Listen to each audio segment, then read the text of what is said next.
Halo teman-teman, ketemu lagi di channel Neva and Family Neva House. Pada kesempatan kali ini, saya akan membawakan alur film serial kesayangan kita Shinbi House Season 5 episode 10. Seperti apa keseruan ceritanya? Yuk check it out.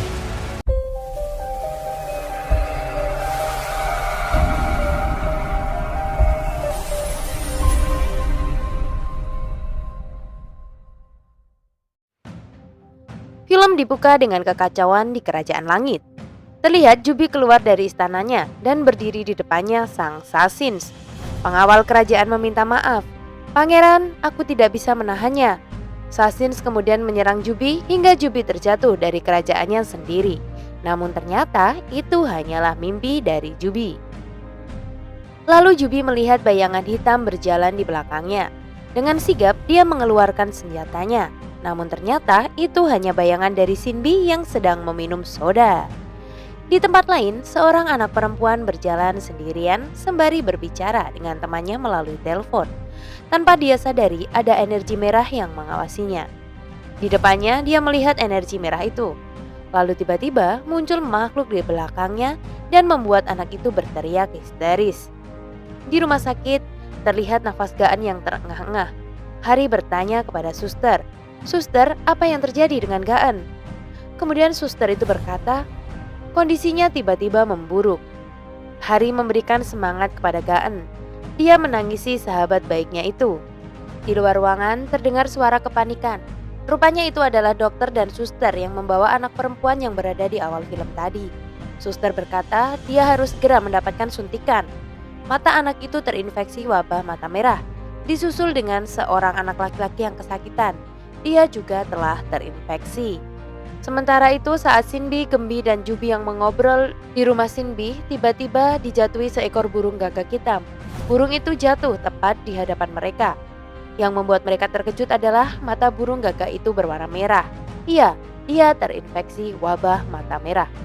Lalu tiba-tiba segerombolan burung gagak berterbangan disusul dengan badai pasir yang menyerang kota. Di dalam kelas, Hari melamunkan Kang Lim yang tidak menghubunginya sama sekali. Dia mengingat bagaimana pertemuan Kang Lim bersama Chung Ha hingga akhirnya Kang Lim tidak terdengar kabarnya hingga sekarang. Lalu badai pasir datang menerjang sekolah Hari. Anak-anak yang berolahraga di luar berusaha menyelamatkan diri. Hari dan Rion akan memeriksa apa yang terjadi. Saat mereka keluar, dia melihat kembali seorang anak laki-laki yang terinfeksi wabah mata merah. Rion heran, namun semua hal bisa saja terjadi. Rion dan Hari akan menyelamatkan teman-teman dan guru mereka yang masih di luar. Rion memasangkan perisai di kepala Hari agar aman dari terjangan badai pasir. Rion dan Hari sudah tiba di luar sekolah. Badai pasir sangat besar. Hari kemudian berteriak, "Teman-teman, kalian di mana?" Hari melihat teman-temannya tergeletak. Saat dia berusaha berjalan menyelamatkan teman-temannya, sebuah tiang gawang akan menghantam Rion dan Hari. Beruntung Rion berhasil menyelamatkan Hari. Lalu tiba-tiba muncul serangan kepada Hari dan Rion. Rion kemudian menggunakan senjatanya untuk melawan serangan itu. Rupanya itu adalah makhluk Poison Scorpion. Rion menyerang makhluk itu kembali. Makhluk itu pun lenyap. Hari berkata, "Makhluk apa tadi?" Rion menjawab, "Aku tidak tahu. Aku merasakan aura yang mengendalikan makhluk tersebut." "Jadi maksudmu makhluk itu dikendalikan oleh seseorang?" Begitulah kata Hari. "Iya, namun tetap saja kita belum menemukannya," kata Rion. "Mungkinkah itu yang menyebabkan mata merah Rion?" Hari bertanya lagi. Rion mengatakan, "Iya, benar Hari." Lalu tiba-tiba makhluk Scorpion datang lagi dengan jumlah yang lebih banyak. Rion akan melawan makhluk tersebut dan Hari akan menyelamatkan teman-temannya. Teman-temannya juga terkena wabah mata merah. "Teman-teman, ayo ikuti aku akan membawa kalian ke dalam," begitu kata Hari kepada teman-temannya. Saat mereka berjalan ke dalam kelas, rupanya ada satu teman Hari yang tertinggal. Hari menghampiri anak tersebut dan akan membawanya masuk. Sayang, Hari tersandung dan terjatuh. Makhluk Scorpion akan menyerangnya. Beruntung Rion berhasil menghalau serangan tersebut. Rion sangat kelelahan. "Jangan khawatir, Hari." Sins berpindah kepada Sasins yang berdiri di atas sebuah gedung. Dia memandang seisi kota yang diselimuti badai pasir. "Mundur, aku sendiri yang akan menggulingkannya." Kemudian dia bergegas pergi. Sementara itu badai pasir menerjang rumah Shinbi. Shinbi menggunakan perisai pelindung untuk melindungi rumahnya.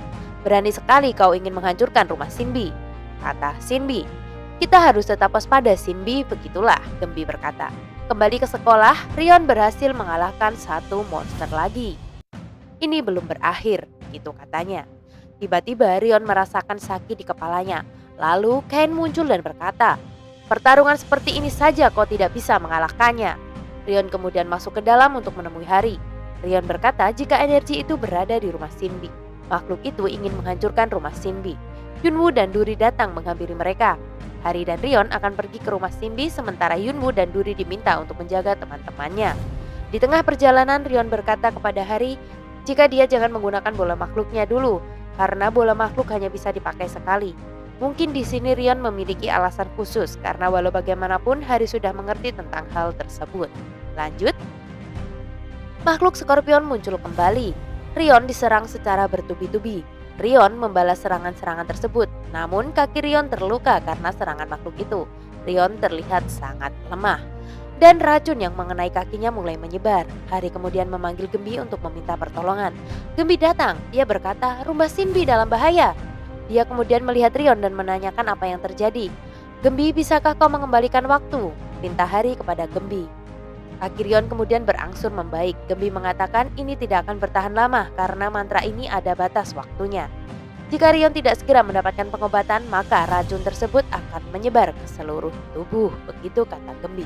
Namun tiba-tiba ada makhluk yang menyerang mereka.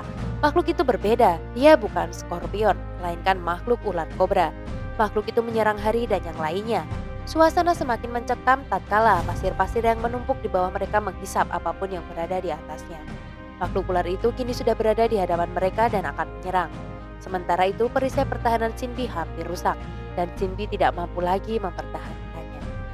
Kemudian terlihat Jubi dan Shinbi yang tidak kuat menahan terjangan badai.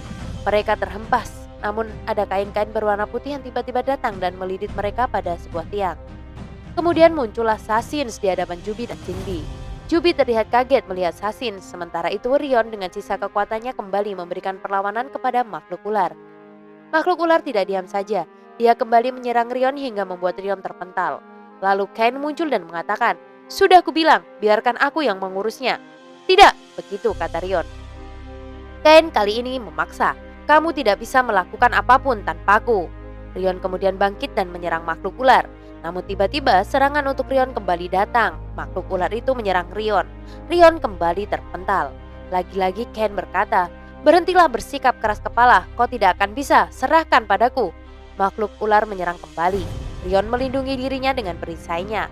Namun kekuatannya melemah, ditambah lagi racun di kakinya mulai menyebar kembali. Perisai Rion pun hancur.